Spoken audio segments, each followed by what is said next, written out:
तो साथियों नमस्कार और स्वागत है आप सभी का हमारे YouTube चैनल स्टडी सर्किल में। और इस वीडियो में हम बात कर रहे हैं यूपीएससी 2026 के लिए ज्योग्राफी बेस्ड कुछ प्रश्न उत्तर पर, जो कि जिसमें कुछ करंट से संबंधित सवाल भी हैं जो कि भूगोल विषय पर आधारित हैं। तो देखें, इनमें जो पहला प्रश्न है हमारा, पहला प्रश्न है कि मॉरिशस के संबंध में निम्नलिखित कथनों पर विचार करें। मॉरिशस के बारे में कुछ कथन है, इन पर विचार करना है। पहला कथन है कि यह एक ज्वालामुखी द्वीप है जो प्रवाल भित्तियों से घिरा हुआ है। दूसरा कथन है कि अर्थव्यवस्था मुख्यतः पेट्रोलियम उत्पादों एवं खनिजों के निर्यात पर निर्भर है। और तीसरा कथन है कि इसकी अधिकांश जनसंख्या इंडो मॉरिशस वासियों की है जो 19वीं शताब्दी में द्वीप पर लाए गए गिरमिटिया मजदूरों के वंशज हैं। अब बताना है कि इनमें से कितने कथन सही हैं, केवल एक, केवल दो, तीनों या फिर कोई नहीं। तो मॉरिशस की अगर हम बात करें तो मॉरिशस जो देश है, जिसे आधिकारिक तौर पर मॉरिशस गणराज्य कहा जाता है, यह हिंद महासागर में स्थित एक द्वीपीय देश है जो कि पूर्वी अफ्रीका के दक्षिण पूर्वी तट से लगभग 200 किलोमीटर दूर मेडागास्कर के पूरब में स्थित है मॉरिशस। और यह एक ज्वालामुखी द्वीप है जो कि प्रवाल भित्तियों से घिरा हुआ है, यानी कि इसका ये जो द्वीप है यह अपने ज्वालामुखी उद्गम के लिए जाना जाता है और यह लगभग पूरी तरह से प्रवाल भित्तियों से घिरा होने के लिए भी प्रसिद्ध है, जो कि शांत लैगून और समुद्र तटों का निर्माण करते हैं और इसे एक प्रमुख पर्यटन देश भी बनाते हैं मॉरिशस को। तो पहला कथन जो है ये सत्य है। दूसरे कथन की बात करें तो कि अर्थव्यवस्था मुख्यतः पेट्रोलियम उत्पादों एवं खनिजों के निर्यात पर निर्भर है, तो यह गलत है, क्योंकि जो यहाँ की अर्थव्यवस्था है असल में विविधतापूर्ण है, लेकिन मुख्य रूप से यह पेट्रोलियम या खनिज निर्यात पर निर्भर नहीं करता है। ऐतिहासिक रूप से अगर हम बात करें तो यह गन्ने की खेती एवं इसके कृषि एवं निर्यात पर यहाँ की जो अर्थव्यवस्था है वह हावी रही है। आज के समय में यहाँ की जो अर्थव्यवस्था है यह पर्यटन, वस्त्र, चीनी एवं वित्तीय सेवाओं पर निर्भर है और इसके पास कोई भी महत्वपूर्ण पेट्रोलियम या खनिज भंडार नहीं है। तो दूसरा कथन जो है वो गलत है। तीसरे कथन की बात करें तो तीसरा कथन है कि इसकी अधिकांश जनसंख्या जो है इंडो मॉरिशस वासियों की है जो 19वीं शताब्दी में द्वीप पर लाए गए गिरमिटिया मजदूरों के वंशज हैं। तो ये कथन सत्य है। जो यहाँ की जनसांख्यिकी संरचना है ये बिल्कुल यूनिक है, मतलब जो अनुमानित लगभग 2/3 जनसंख्या का जो अधिकांश भाग है यह भारतीय मॉरिशस वासी है, जो 1834 एवं 20वीं सदी के प्रारंभ में जब अंग्रेजों के द्वारा भारत से लाए गए गिरमिटिया मजदूरों के वंशज हैं, जिन्हें मुख्यतः दास प्रथा के उन्मूलन के बाद चीनी बागानों में काम करने के लिए मॉरिशस में लाया गया था। ठीक है, तो ये कथन भी सत्य है। तो पहला और तीसरा कथन सत्य है, इसलिए सही विकल्प यहाँ पे बी हो जाएगा, केवल 2। और दूसरा प्रश्न जो कि ऐतिहासिक भौगोलिक प्रश्न है, भील जनजाति के संबंध में निम्नलिखित कथनों पर विचार करें। पहला कथन है कि भीलों को भारत के सबसे पुराने जनजातीय समुदायों में से एक माना जाता है। इनका नाम द्रविड़ शब्द धनुष से लिया गया है। दूसरा कथन है कि औपनिवेशिक काल के दौरान इन्हें आपराधिक जनजाति अधिनियम 1871 के तहत आपराधिक जनजाति के रूप में वर्गीकृत किया गया था। और तीसरा कथन है कि भगत आंदोलन और एकी आंदोलन औपनिवेशिक उत्पीड़न के खिलाफ भील समुदाय से जुड़े महत्वपूर्ण प्रतिरोध आंदोलन थे। बताना है कि इनमें से कितने कथन सही हैं, केवल एक, केवल दो, तीनों या फिर कोई नहीं।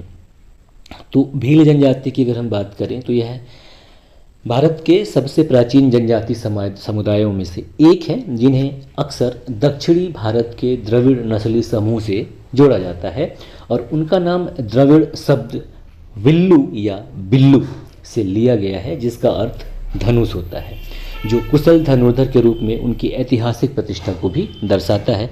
तो पहला कथन जो है ये सत्य है।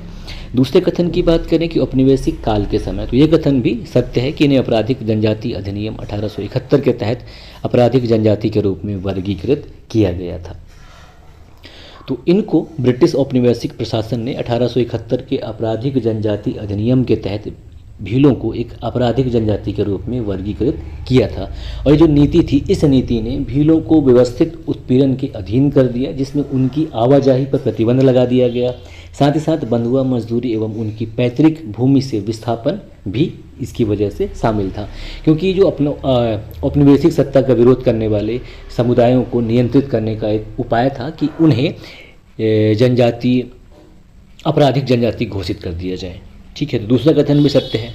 तीसरे कथन की बात करें तो यह भी सत्य है कि भगत आंदोलन और एक ही आंदोलन, ये औपनिवेशिक उत्पीड़न के खिलाफ भील समुदाय से जुड़े महत्वपूर्ण प्रतिरोध आंदोलन थे। तो सही विकल्प यहाँ पे सी हो जाएगा कि तीनों कथन सत्य हैं। अब जो 19वीं सदी के अंत में और 20वीं सदी के प्रारंभ में गोविंद गुरु के नेतृत्व में भगत आंदोलन एक सामाजिक धार्मिक सुधार आंदोलन था, जो कि भील समुदाय से आते थे। इसके बाद 1920 के दशक में मोतीलाल तेजावत के नेतृत्व में एक ही आंदोलन, जिसे कि एकता आंदोलन भी कहा जाता है, इन्होंने भीलों को भारी कराधान और जबरन मजदूरी के खिलाफ लड़ने के लिए संगठित यह आंदोलन था। ठीक है, तो यहाँ पे सही विकल्प सी हो जाएगा कि इनमें से तीनों कथन सत्य हैं। ठीक है, अब आगे बढ़ेंगे, तीसरा प्रश्न देखेंगे। तीसरा प्रश्न है, अरुणाचल प्रदेश में पलाश बिल्ली का हालिया फोटोग्राफिक साक्ष्य मुख्य रूप से इसलिए महत्वपूर्ण है क्योंकि अभी क्या है कि वर्ष 2024 में अरुणाचल प्रदेश और वन्यजीव संस्थान के द्वारा, भारतीय वन्यजीव संस्थान के द्वारा वहाँ एक सर्वे कराया गया था। उसके तहत वहाँ पलाश बिल्ली मिली है। तो उसके संदर्भ में पूछ रहा है कि यह महत्वपूर्ण है क्योंकि नंबर ए है कि यह सिद्ध करता है कि प्रजाति खतरे में नहीं है तथा इनकी जनसंख्या बढ़ रही है। और बी विकल्प है कि यह सुझाव देता है कि पलाश बिल्ली एक नव विकसित प्रजाति है जो हिमालय की मूल निवासी है। और सी है कि भारत में इस प्रजाति के लिए बंदी प्रजनन कार्यक्रमों को सफलता को दर्शाता है। और डी कथन विकल्प है कि एक ऐसी प्रजाति की उपस्थिति की पुष्टि करता है जिसके बारे में पहले यह माना जाता था कि यह केवल मध्य एशियाई मैदानों तक ही सीमित है तथा जो उसके ज्ञात आवास क्षेत्र का विस्तार करती है। बताना है कि इनमें से क्या कथन सही है।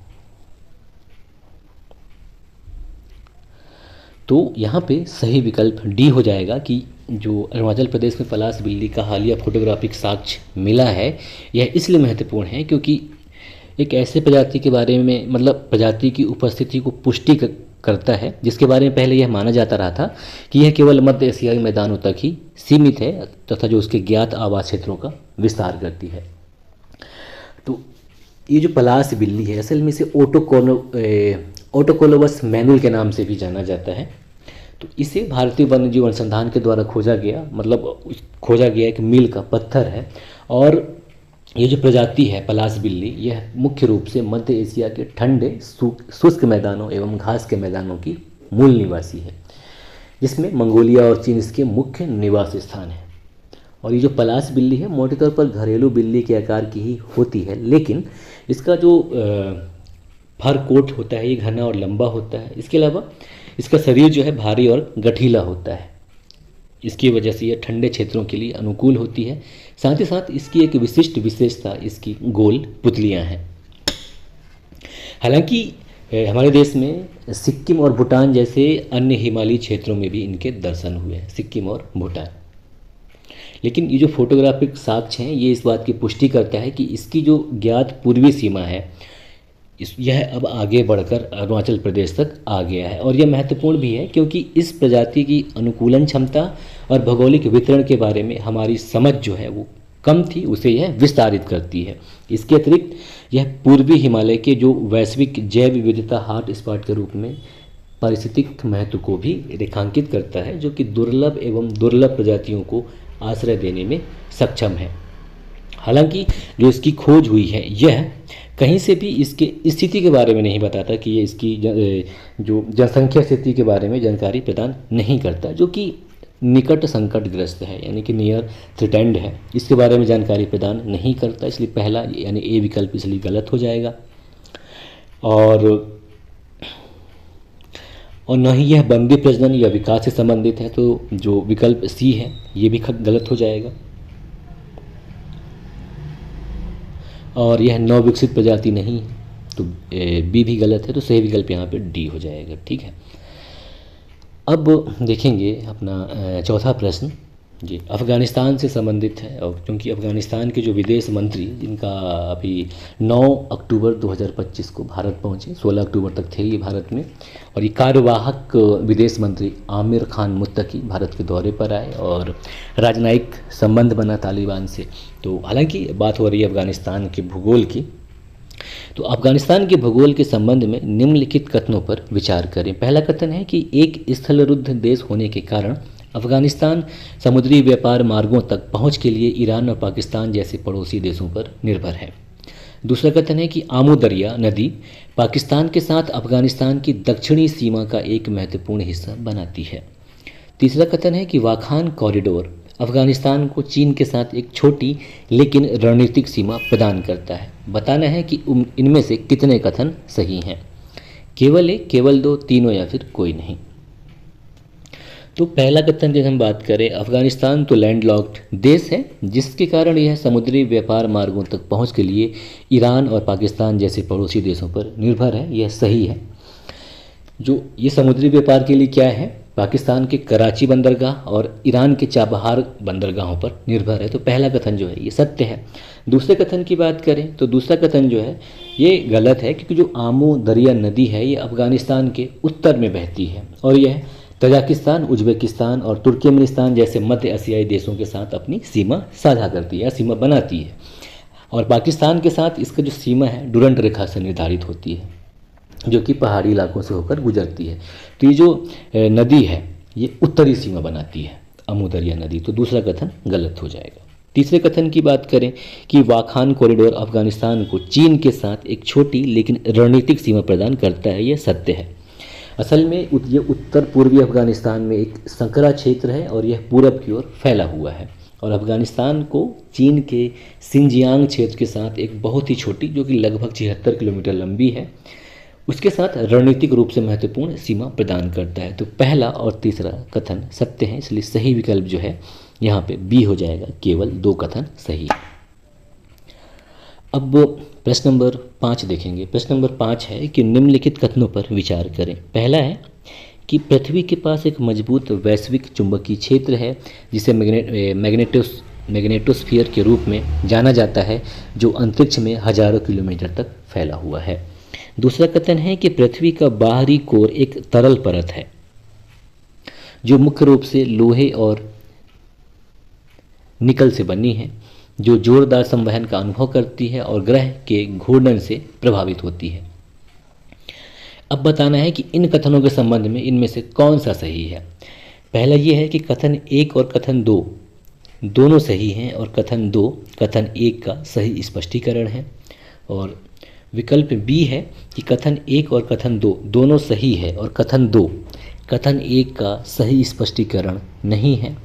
और विकल्प सी है कि कथन 1 सही है लेकिन कथन 2 गलत है। और विकल्प डी है कि कथन 1 गलत है लेकिन कथन 2 सही है। अब कथन 1 की अगर हम बात करें तो कथन 1 ये है कि पृथ्वी के पास एक मजबूत वैश्विक चुंबकीय क्षेत्र है जो कि सही है, जिसे मैग्नेटोस्फीयर के रूप में जाना जाता है, जो कि पृथ्वी में, जो अंतरिक्ष में हजारों किलोमीटर तक फैला हुआ, ये कथन सत्य है।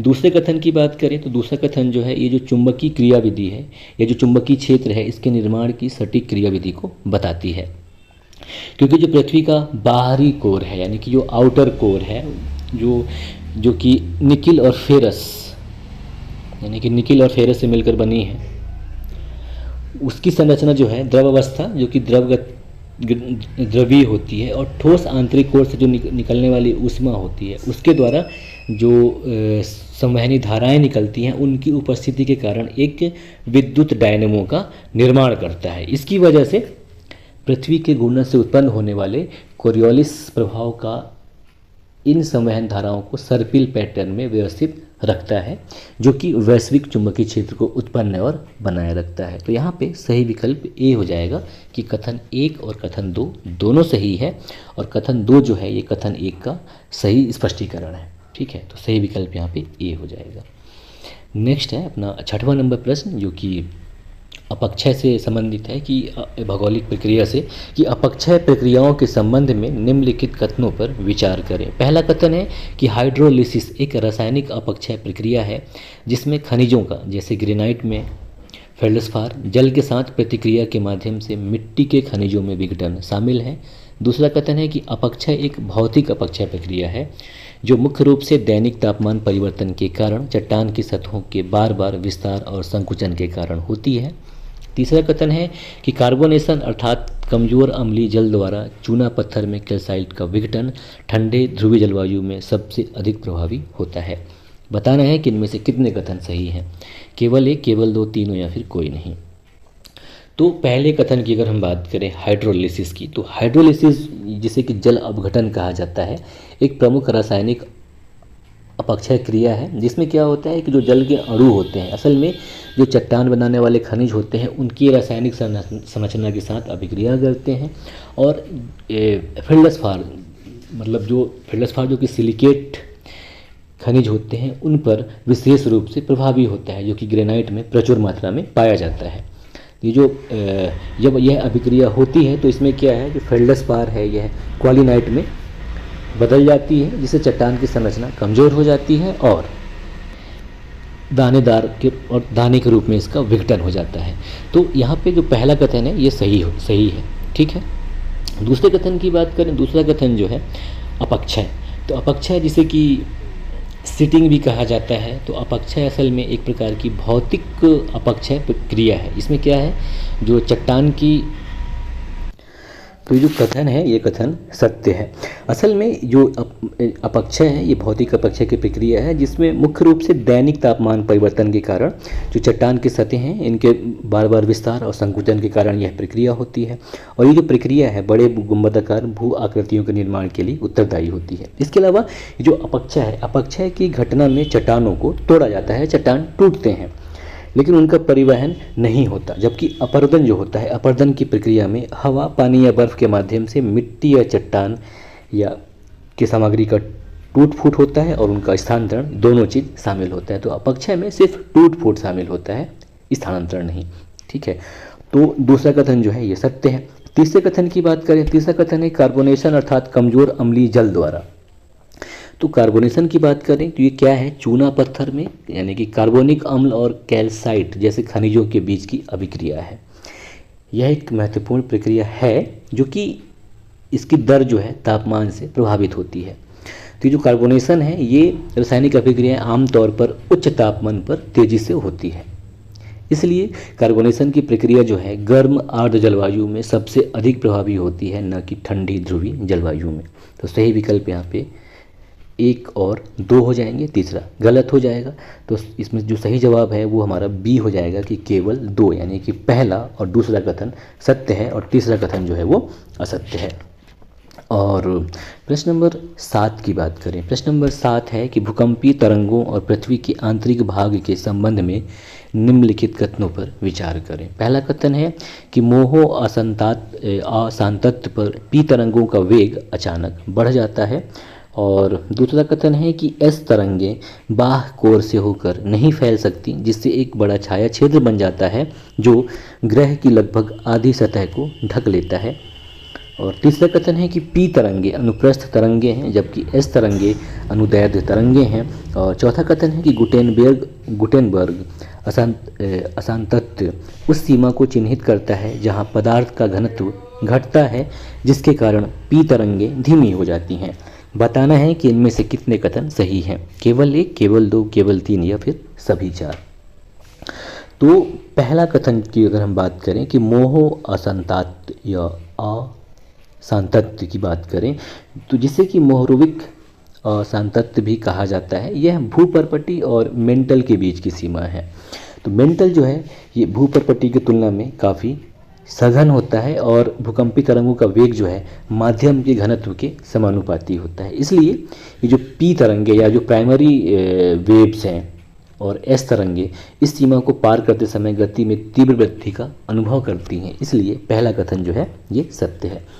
दूसरे कथन की बात करें कि एस तरंगे कोर से होकर नहीं फैल सकती, ये सत्य है, क्योंकि एस तरंगे जो है केवल ठोस पदार्थों से होकर ही गमन कर सकती हैं, और चूंकि और इन्हें द्रव एवं गैस के माध्यम से संचरित नहीं किया जा सकता, क्योंकि बाहरी क्रोड जो है ये द्रव है, इसलिए इस तरंगे जो हैं मेंटल की और क्रोड की सीमा पर रुक जाती हैं। इसके परिणामस्वरूप क्या होता है, जो भूकंप के केंद्र से पृथ्वी के विपरीत दिशा में एक विशाल छाया क्षेत्र बन जाता है, जो भूकंप के केंद्र से 105 डिग्री से आगे तक फैला हुआ होता है। और यह छाया क्षेत्र जो है पी तरंगों की तुलना में बहुत बड़ा होता है और पृथ्वी की सतह के 40% से अधिक भाग को ढक लेता है। इसलिए ये जो कथन 2 है ये भी सत्य है। और कथन 3 की बात करें, कथन 3 है कि पी तरंगे अनुप्रस्थ तरंगे हैं, ये गलत है, क्योंकि पी तरंगे जो हैं ये ध्वनि तरंगों के समान अनुदैर्ध्य या संपीड़न तरंगे होती हैं, जो कि यहाँ पे क्या होता है, जो कण है ये तरंग की संचरण दिशा के समानांतर दोलन करती हैं, जबकि एस तरंगे जो हैं ये अनुदैर्ध्य तरंगे नहीं बल्कि अनुप्रस्थ तरंगे होती हैं। ठीक है, तो सही विकल्प यहाँ पे 1, 2 और 3 हो गया है। चौथे की बात करें, चौथा जो है पहला सही है, दूसरा सही है, तीसरा गलत है। और चौथे की बात करें, चौथा की गुटेनबर्ग असातत्यता उस सीमा को चिन्हित करती है जहां पदार्थ का घनत्व घटता है, जिसके कारण पी तरंगे धीमी हो जाती हैं। तो ये कथन भी सत्य है। ये जो गुटेनबर्ग अशांतंत्र है, असल में ये मेटल को धात्विक बाहरी कोर से अलग करती है। ठीक है, तो यहाँ पे अब चूंकि जो तरंगे होती हैं इनका जो वेग है घनत्व के समानुपाती होती है, तो जिसका वेग घटेगा उसका वेग भी घट जाएगा। इसकी वजह से यहाँ पे ये कथन भी सत्य हो जा रहा है चौथा। तो सही विकल्प यहाँ पे सी हो जाएगा, केवल 3, यानी कि पहला, दूसरा, चौथा कथन सत्य है और तीसरा कथन असत्य है। तो सही विकल्प यहाँ पे सी हो जाएगा। ठीक है, अब प्रश्न नंबर 8 देखेंगे। प्रश्न नंबर 8 है कि मलबे के प्रवाह और भूस्खलन जैसे बड़ी पैमाने पर बर्बादी की घटनाओं की आवृत्ति और परिमाण पश्चिमी घाट की तुलना में हिमालयी क्षेत्रों में काफ़ी अधिक है। कथन 1। कथन 2 है कि हिमालय एक युवा विवर्तनिक रूप से सक्रिय वलित पर्वत श्रृंखला है जिसकी विशेषता खड़ी ढलान और निरंतर भूकंपीय गतिविधि है। तीसरा कथन है कि पश्चिमी घाट प्राचीन उत्पत्ति की एक ब्लॉक पर्वत श्रृंखला है जिसकी विशेषता तुलनात्मक रूप से कम ढलान है और यह बड़े पैमाने पर अपक्षयित बेसाल्ट से बनी हुई है। अब बताना है कि इन कथनों के संबंध में इनमें से कौन सा विकल्प सही है। विकल्प ए है कि कथन 2 और 3 दोनों सही हैं और दोनों कथन 1 की व्याख्या करते हैं। और विकल्प बी है कि कथन 2 और कथन 3 दोनों सही हैं लेकिन उनमें से केवल एक ही कथन 1 की व्याख्या करता है। और विकल्प सी है कि कथन 2 और 3 में से केवल एक सही है और वह कथन 1 की व्याख्या करता है। डी कि न तो कथन 2 और न ही कथन 3 सही है। अब बताना है कि इनमें से कौन सा सही है। तो यहाँ पे देखिए, जो मलबे के प्रवाह और भूस्खलन जैसे बड़े पैमाने पर बर्बादी की घटनाओं की आवृत्ति और परिणाम पश्चिमी घाट की तुलना में हिमालय क्षेत्र में काफ़ी अधिक है। तो यह सत्य बात है, क्योंकि भूवैज्ञानिक और जलवायु कारकों के संयोजन के कारण जो हिमालय पर्वत है यह दुनिया के सबसे अधिक भूस्खलन प्रवण क्षेत्रों में से एक है। तो पहला कथन तो सत्य है। और इसकी व्याख्या देख लें कि हिमालय एक युवा विवर्तनिक रूप से सक्रिय वलित पर्वत श्रृंखला है जिसकी विशेषता खाड़ी ढलान और निरंतर भूकंपीय गतिविधि है। तो यह कथन भी सत्य है, क्योंकि हिमालय पर्वत जो है भारतीय एवं यूरेशियन प्लेटों के बीच निरंतर टकराव के परिणाम से उत्पन्न हुई, जो इसे विवर्तनिक एवं भूकंपीय रूप से सक्रिय बनाता है। इसके अलावा यह निरंतर उत्थान, खड़ी ढलानों एवं खंडित चट्टानों का निर्माण करता है जो स्वाभाविक रूप से अस्थिर होते हैं और यह सीधे तौर पर बड़े पैमाने पर अपक्षय के लिए आवश्यक परिस्थितियों में योगदान देता है, जिससे यहाँ पर ऐसी घटनाएं घटित होती रहती हैं, है ना। तो ये कथन जो है ये भी सत्य है। और कथन 3 की बात करें तो पश्चिमी घाट की बात करें तो पश्चिमी घाट जो है गोंडवाना लैंड के विखंडन के समय निर्मित एक ढलान है जो कि विवर्तनिक रूप से स्थिर, पुराने और लंबे समय तक अपर्दन से गुजरे हैं, जिसके परिणामस्वरूप ये उबड़ खाबड़ हिमालय की तुलना में जो इनकी आकृतियां हैं आमतौर पर अधिक गोलाकार हैं। और जो दक्कन बेसाल्ट जो कि श्रृंखला का अधिकांश भाग बनाता है गहरे अपक्षय के प्रति भी संवेदनशील है। तो हिमालय के विपरीत यह भूवैज्ञानिक स्थिरता और भिन्न आकार की बड़े पैमाने पर होने वाले सामूहिक विनाश की घटनाओं की कम आवृत्ति की व्याख्या करता है ना। तो इसलिए दूसरा और तीसरा कथन जो है ये सत्य हैं और पहले कथन की व्याख्या करते हैं। तो सही विकल्प यहाँ पे ए हो जाएगा। ये कथन 2 और कथन 3 दोनों सही हैं और दोनों कथन 1 की व्याख्या करते हैं। अब अगला देखेंगे प्रश्न नंबर 9। प्रश्न नंबर 9 है कि भूवैज्ञानिक समय पैमाने के संदर्भ में निम्नलिखित कथनों पर विचार करें। पहला कथन है कि डायनासोर के प्रभुत्व के कारण सेनोजोइक युग को अक्सर सरीसृपों का युग कहा जाता है। दूसरा कथन है कि पृथ्वी के इतिहास में ज्ञात सबसे गंभीर सामूहिक विलुप्ति की घटना जिसमें 90% से अधिक समुद्री प्रजातियां नष्ट हो गई पर्मियन ट्राइसिक सीमा पर घटित हुई। तीसरा कथन है कि पृथ्वी पर जीवन का पहला प्रमाण एककोषीय जीवों के रूप में कैम्ब्रियन काल के दौरान दिखाई दिया। उपरोक्त में से कितने सही हैं? केवल 1, केवल 2, केवल 3 हो या फिर कोई नहीं। तो देखिए, पहला कथन की अगर हम बात करें कि डायनासोर के प्रभुत्व के कारण सेनोजोइक युग को अक्सर सरीसृपों का युग कहा जाता है। तो डायनासोर जो है मतलब इसका जो उद्भव है क्या इस समय हुआ ही नहीं था, बल्कि जुरासिक काल में हुआ था डायनासोर का। तो सरीसृपों का युग जो है ट्रियासिक काल को कहा जाता है। तो यहाँ पे पहला कथन जो गलत है।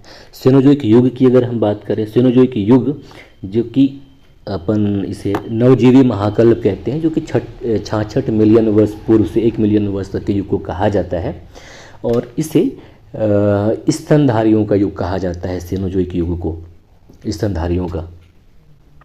जबकि जो सरीसृपों का या जो एज ऑफ रेप्टाइल की बात करें तो ये मेसोजोइक युग को कहा जाता है। मेसोजोइक जिसमें 3 काल हुए, ट्रियासिक, जुरासिक और क्रिटेशियस। और अपन सेनोजोइक की बात कर रहे हैं तो जो सेनोजोइक युग है इसे स्तनधारियों का युग कहा जाता है, जिसमें 5 काल होते हैं, पैलियोसिन, इयोसिन, ओलिगोसिन, मायोसिन और प्लायोसिन। ठीक है। तो ये जो सेनोजोइक एरा है या जो सेनोजोइक एरा है, इस समय विश्व के नवीनतम पर्वतों की उत्पत्ति होती है। ठीक है। तो ये पहला कथन है, ये गलत हो जाता है कि डायनासोर के प्रभुत्व के कारण सेनोजोइक युग को अक्सर सरीसृपों का युग कहा जाता है। ऐसा नहीं है, डायनासोर के प्रभुत्व के कारण सेनोजोइक युग को नहीं बल्कि मेसोजोइक युग को सरीसृपों का युग कहा जाता है। ठीक है। तो पहला कथन गलत है। दूसरा कथन है कि पृथ्वी के इतिहास में ज्ञात सबसे गंभीर सामूहिक विलुप्ति की घटना जिसमें 90% से अधिक समुद्री प्रजातियां नष्ट हो गई थी पर्मियन ट्राइसिक सीमा पर घटित हुई। ये कथन भी सत्य है। ये जो पर्मियन सीमा है, जो कि पर्मियन काल के अंत में हुई विलुप्ति की घटना जो कि लगभग 252 मिलियन वर्ष पूर्व हुई, उसे महाविनाश कहा जाता है। इसके परिणामस्वरूप क्या है, लगभग 96% जो समुद्री प्रजातियां हैं और 70% स्थलीकरोष्की हैं, उनकी प्रजातियां विलुप्त हो गई थी। जो सही विकल्प है दूसरा जो है ये सही है। और ये जो पैलियोजोइक एरा है, तो बात कर रहा था मैं पैलियोजोइक एरा की। तो जो पैलियोजोइक एरा है असल में सेनोजोइक एरा के बाद आता है।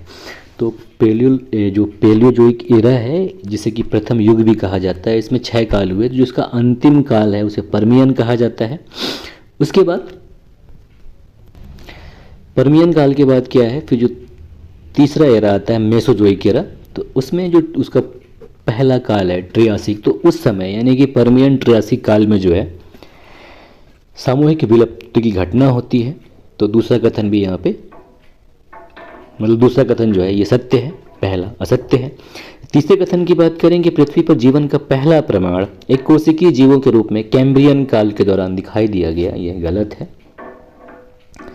है ना। तो कैम्ब्रियन काल जो कि लगभग 541 मिलियन वर्ष पूर्व माना जाता है, जो कि कैम्ब्रियन विस्फोट के लिए जाना जाता है, जिसमें जटिल एवं बहुकोशिकीय जीवन का तीव्र विविधताकरण होता है।